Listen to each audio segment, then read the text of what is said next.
J'étais loin de mon foyer, parti pour un ailleurs, fait de rêves et d'artifices.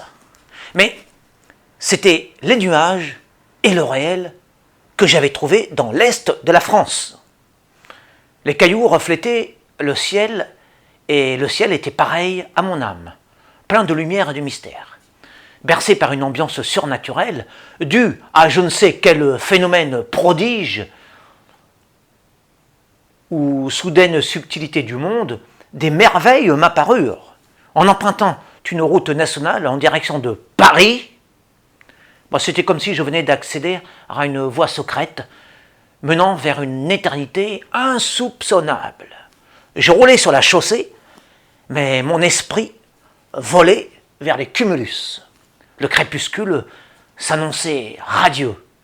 J'avais 26 ans et je sus, en ce jour crucial, que l'infini m'attendait derrière la couche nuageuse, au-delà des apparences physiques.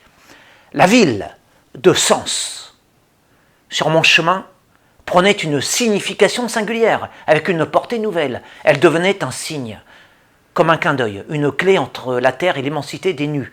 Mon voyage, parce qu'il s'orientait à cet instant précis à la verticale, je le sentais, commençait enfin à avoir un vrai sens. Tandis que j'étais confortablement installé à l'intérieur du véhicule et que le paysage défilait sous mes yeux, une main invisible ou une aile d'ange, un souffle sacré, m'emmena hors de ce monde terrestre pour me montrer des sommets entourés de splendeur. Là, je vis l'indicible, la beauté supérieure, la véritable profondeur des choses, l'éclat sans fin des grandes et petites causes de l'univers, la poésie de chaque goutte d'eau, la gloire des moindres particules de ce qui est créé, la hauteur de tout ce qui semble inerte.